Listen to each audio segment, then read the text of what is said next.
Hello everyone and welcome to Voice of the Box. Today we're going to learn a little bit about the sports apparel business, and who better to talk to than Aaron O'Brien. Aaron is the co-founder of Roughneck Scarves. First of all, Aaron, thanks a lot for taking the time to join me right here in Voice of the Box. Thank you for asking me to be on the show. You know what? I gotta start. You know, I'm here in your office. I'm looking at a bunch of soccer scarves that are adorning the walls everywhere. How did you get your start in the sports apparel business? And specifically, I know you guys are focusing on soccer and maybe some other sports down the road. How did you get your start? We are soccer fans. My co-founder Jeff was the one that actually had the idea because he's a big Liverpool fan, and he could not get soccer scarves without paying the huge price tag of having them mailed to the United States. And so he said, you know what, if I can't get scarves here and have people mail them to me from around the world, I'm going to start making them myself.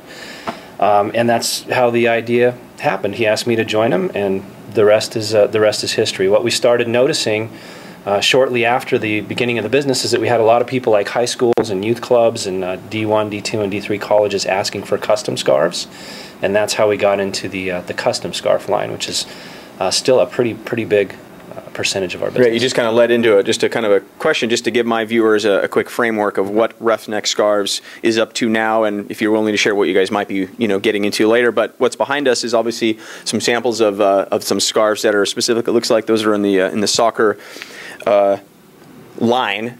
Do you work now? I know that you've got you're heavily involved with Major League Soccer at the college level. Just kind of give me a quick summary about all the areas that you guys are selling into.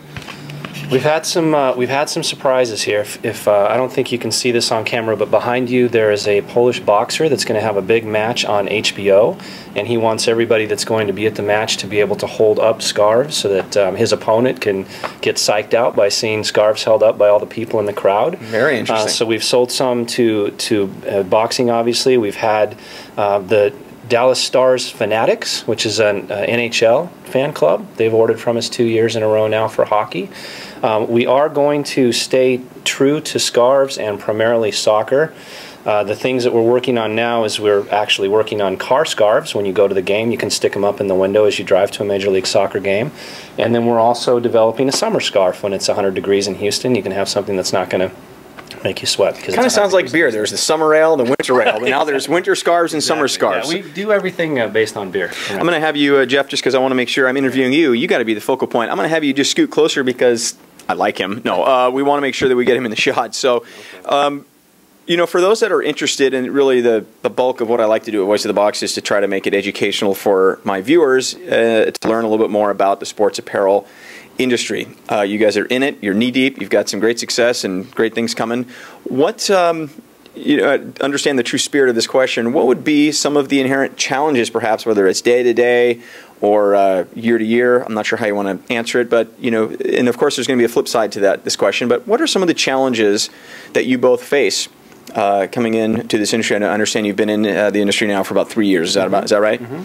How would you answer that question? Well, there are a lot of things that we didn't anticipate that are challenges. We came very close to having a Major League Soccer strike this year, and the players said they were going to walk out, and it came right down to, I think, about 3 or 4 days before the first game of the season. And so Jeff and I were both on pins and needles, wondering what the outcome was going to be for that. A little out of your control, though. Now, lately, and this is my favorite phrase to say, but we've been affected by an Icelandic volcanic plume that closed down Heathrow Airport for over a week, which is one of the main airports that ships our scarves over to the United States, where we have them made in Europe. So that, obviously, when you have a pro team waiting for 5,000 scarves for a specific game or an event, and when you have a big Icelandic volcanic plume that's keeping planes on the ground, that creates challenges as well. Now, outside of acts of God, maybe let me redirect this question. Okay, sure, I appreciate that. Sure. Those things obviously do happen. They're a little more rare. Yeah. Perhaps, and again, I'm not trying to dig in the negative. What I'm trying to do is just really trying to give people a realistic approach. I don't want to assume anything, but you've got to work with suppliers, you've got to work with manufacturers, you've got to work getting materials, all those different things that are, I would imagine, in parcel with what you guys do. Right. Are there any, do those types of working with multiple people or vendors to get your end product made? Are there inherent challenges there? I'm just trying to give me a little summary about how that works for you guys. Yes, well, you really have to get a design that can be knitted in, and a lot of people have a different concept in their head as to what can be knitted in and what can't be. Another challenge that you are faced with a lot is getting the color correct. Every color has a Pantone matching system color code, and schools have very specific codes, and sometimes it's a code that's based on a metal like gold or silver, and it's hard to translate into a knitted product. And so you have that's a challenge when it comes to the design area. And then of course, as you alluded to earlier, just the logistics can be really tricky. You know, you can have pallets that aren't loaded onto a ship when they're supposed to be, and which causes a customer service issue.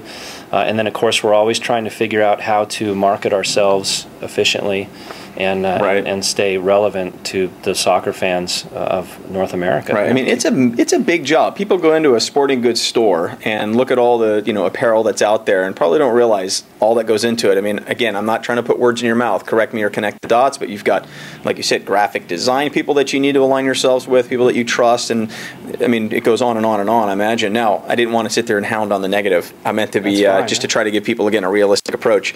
Let's turn that around. The other direction is obviously there's got to be something that keeps you coming in the door every day. What is it? There's got to be some rewards. Let's look at the positive of what this operating your own business brings you and your partner, your business partner.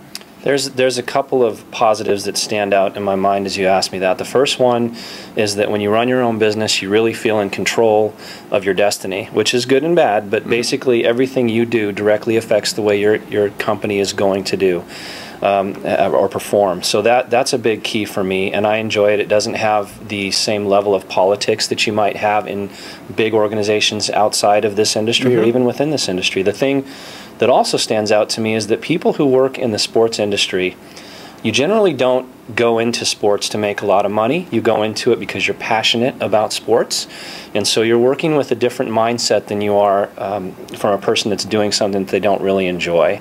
Right. And you can sense that passion with a lot of the people that you work with, whether it's a coach or a fan or an athlete. And I think being around that much passion for what they do and for what they're working with creates a very positive environment compared to some of the environments I've been in my past life before working in the sports industry, where people are just really showing up to get paid, and they just really don't like to be there for 8 or 9 hours a day. Sure. I don't notice that within this industry.